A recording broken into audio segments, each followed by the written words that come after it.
जी नमस्कार दोस्तों, इस वक्त मैं बिहार के बक्सर में ये बहुत फेमस चौराहा है जिसे कहते हैं ज्योति चौराहा, ज्योति चौक। और यहाँ पान और चाय की दुकान पर राजनीतिक बहस हो जाती है, राजनीतिक मुद्दों पे बहस हो जाती है, विकास के मुद्दों पे बहस हो जाती है, विकास की गंगा पर मौत हो जाती है। दोस्तों आइए बात करते हैं चुनाव क्या कह रहा है। बेरोजगारी को लेकर सवाल उठ रहे हैं, लोग बेरोजगारी को लेकर कह रहे हैं पलायन नहीं रुका बिहार से, रोजगार को लेकर लोग चिंतित है। आइए बात करते हैं आपसे। जी पूरा नाम क्या लेते हैं? हमारा नाम आचार्य रहने वाला। अच्छा, ये आप चुनाव को किस रूप में देख रहे हैं, कैसा देख रहे हैं, माहौल क्या बन रहा है? दो बातें मुन्ना तिवारी और यहाँ का जो भी लोकप्रियता है मुन्ना बाबा की ओर से देख रहे हैं हम। इंटरलोक कॉलोनी में जितना भी सड़क बना हुआ है या गली नाली बना हुआ है तो यही जानते हैं कि मुन्ना बाबा के द्वारा ही बना हुआ है। और यहाँ का विकास जो है मुन्ना बाबा अच्छा ढंग से कर रहे हैं और उनका लोकप्रियता भी यहाँ पर ज़्यादा ही दिखाई दे रहा है। आप कांग्रेस के प्रत्याशी मुन्ना तिवारी की बात ना हाँ कांग्रेस प्रत्याशी मुन्ना तिवारी की बात आप कह रहे हैं विकास अच्छा उन्होंने किया है। अच्छा आप क्या कहेंगे? उन्होंने कहा कि विकास यहाँ के विधायक बहुत अच्छा जाता है। कोई विकास नहीं किया, कोई विकास नहीं गाँव में किया है, बहुत नहीं किया। किस तरह का विकास आप नहीं, हम नगर परिषद के द्वारा ही जो भी किया हुआ है नगर परिषद के द्वारा ही। नगर परिषद ने किया है, विधायक ने नहीं किया। विधायक आप क्या कहेंगे आप यहाँ का क्या मुद्दा है, क्या यहाँ के मतदाता क्या चाहते हैं? सर मुद्दा तो बहुत है। मुद्दा तो हमारी ये रही है कि इस भूमि नेता आते हैं कहते हैं कि विश्वामित्र की तपोभूमि से बोल रहा है, लेकिन उस व्यक्ति को कि एक छोटी सी प्रतिमा नहीं कि कितनी दूर की बात, विकास के छोड़ दिए। जो फाउंडर मेंबर है उसका कोई आइडिया नहीं। ये कितनी बात चुभती है धार्मिक दृष्टिकोण से भी और सांस्कृतिक दृष्टिकोण। विश्वामित्र की कोई प्रतिमा नहीं हुई, जबकि विश्वामित्र की तपोभूमि बक्सर मानी जाती है। ये उद्गार होता है। जितने भी नेता आते हैं अपना संबोधन उन्हीं के नाम से करते शुरुआत वहीं से करते हैं और उस लेकिन भूल जाते हैं चुनाव के बाद। चुनाव में विश्वामित्र याद आते हैं लेकिन चुनाव के बाद नहीं। ये चुनती है बात हम लोगों को आज से नहीं दशकों से। वैसे यहाँ पे तो भगवान रामचंद्र भी आए थे, राम जी का घाट आके यहाँ इतिहास मिलता है और धार्मिक रूप से बक्सर को माना जाता है। तो विश्वामित्र की मुक्ति नहीं लगी किसी के कारण क्या, जो मुक्ति से पहले भाजपा के भी सांसद थे।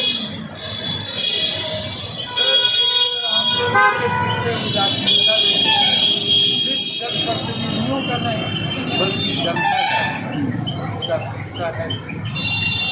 देखिए तिवारी से शुरुआत करेंगे और आएंगे 24 जी का।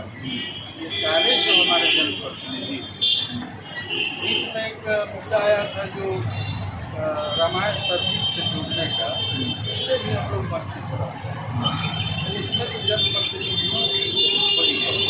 बिल्कुल बातें कि ब्राह्मण बहुल क्षेत्र मानते, इसलिए मुन्ना तिवारी लगातार 2 बार विधायक रहे। इससे पहले अश्विनी चौबे रहे। ब्राह्मण बहुल क्षेत्र में विश्वामित्र कैसे नहीं कुछ बैठ पाते हैं यहाँ के भूमि पर? सर जातिगत समीकरण का आपके राजधानी से चला आ रहा है भाजपा की भी जातिगत फैक्टर इसको नहीं कहेंगे। जातिगत फैक्टर नहीं कहेंगे। आइए बोलिए दो शब्द आप भी। ये इशू है। नहीं, सवाल ये है कि लोग कहते हैं ब्राह्मण बहुल क्षेत्र में विश्वामित्र की यहाँ पे प्रतिमा नहीं रखना, अपने तपोभूमि को याद करने के बाद भी नहीं रखना, तो फिर क्या मतलब है? सर अब ये जैसे कैसे कहावत है अब ये हमारे माध्यम से कुछ है। आप क्या कहेंगे? आप क्या कह रहे थे? कुछ कह रहे थे? हम कह रहे थे जो बाबा अभी बोले हैं मुक्ति के लिए ये बताइए कि इनका 10 साल अश्विनी कुमार चौबे थे यहाँ के, इससे पहले लाल मुनि चौबे थे 20 साल MP। आज तक ये लोग के याद नहीं। मुन्ना तिवारी केवल जीत गए 2 बार, इन्हीं को ले आके गिराते हैं सरकार। इसलिए यहाँ तो तेजस्वी सरकार बनना है तो तय है। आज देश भी हो गया है। आप जाएंगे आपको सिंगल पाल लगाते हैं, वो बताते हैं लोग क्या करते हैं, क्या समस्या है, समस्या क्या कहते हैं, या समस्या क्या है? समस्या यहाँ सर क्या है? समस्या तो हम लोग दिन भर सुनते रहते हैं, उनकी बात। और विकास की अगर मुद्दा ली जाए तो बिहार में तेजस्वी सरकार ने जो 17 महीना में किया है वो कोई सरकार नहीं किया है। 17 महीने में जो तेजस्वी ने किया वो अब तक किसी सरकार ने वो ही नहीं किया। और हम लोग तेजस्वी ने क्या कर दिया बक्सर में? तेजस्वी ने बक्सर में क्या किया है? बक्सर में बहुत भी वो बक्सर में तो कुछ नहीं दिए मगर पूरे बिहार को दिए हैं, बिहार यूपी को दिए हैं। दोनों जगह का मिलाकर उन्होंने बहुत भी यूपी में क्या दे दिया बक्सर? बहाली किया है। 17 महीने में बहाली किया है। आपके कहने मतलब यूपी के लोग ज़्यादातर नौकरी बिहार में कर रहे हैं? बिहार में भी है। यूपी के कुछ लोग बिहार में जो है कि सर्विस कर रहे हैं, जो कि जिसके साथ। तो दोस्तों मैं इस वक्त ज्योति चौक हूँ, फेमस चौक है, सबकी अलग अलग राय है और सभी लोगों ने कहा कि यहाँ पे सबसे बड़ा मुद्दा बेरोजगारी का है, सबसे बड़ा सवाल है। और वो कहते विश्वामित्र की सबको भूमि है, लेकिन विश्वामित्र की प्रतिमा पूरे बक्सर में दिखाई नहीं दे रही। वजह क्या है क्यों नहीं दिखाई दे रही?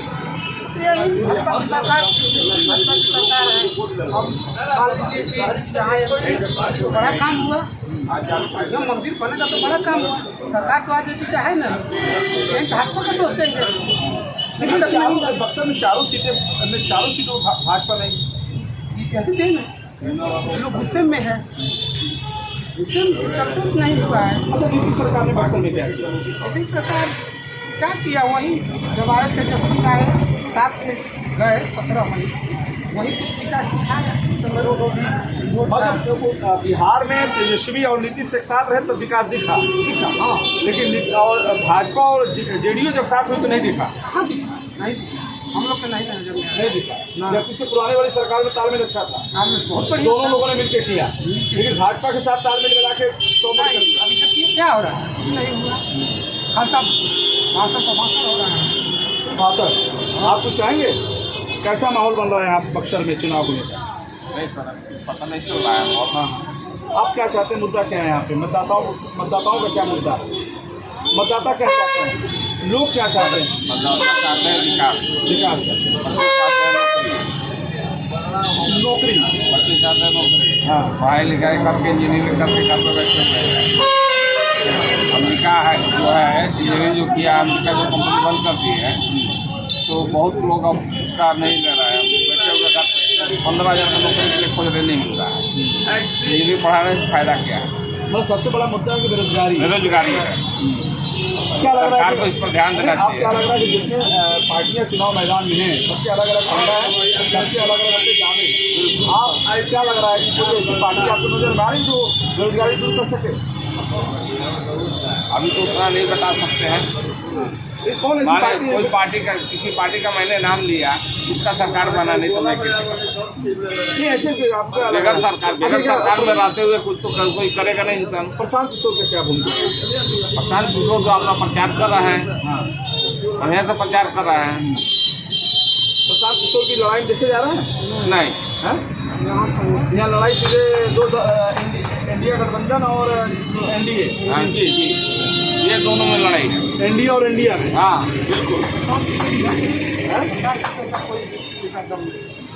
तो दोस्तों बक्सर की जो लोगों से बातचीत में कि इस वक्त यहाँ की जो लड़ाई मानी जा रही है एनडीए और इंडिया गठबंधन को लेकर, और एनडीए दोनों आमने सामने उम्मीदवार हैं। अब देखना ये होगा कि क्या होगा। अच्छा जिस तरीके से भारतीय जनता पार्टी के उम्मीदवार की बात होती है, आनंद मिश्रा जो पूर्व IPS अधिकारी थे, पहले लोकसभा के चुनाव इधर तो IPS अधिकारी छोड़ के अगर वो राजनीति में आए तो सोच क्या है, उनके लिए क्या चलता है?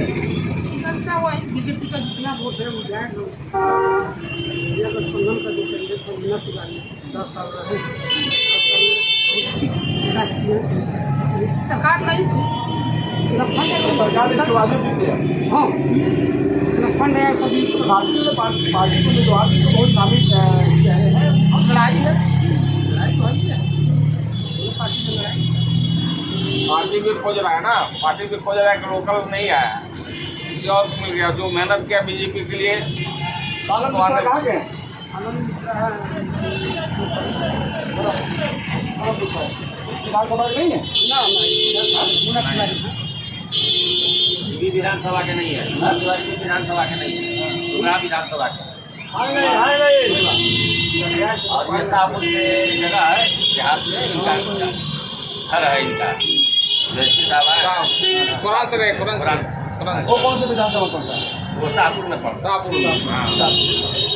है, लोकल ही है।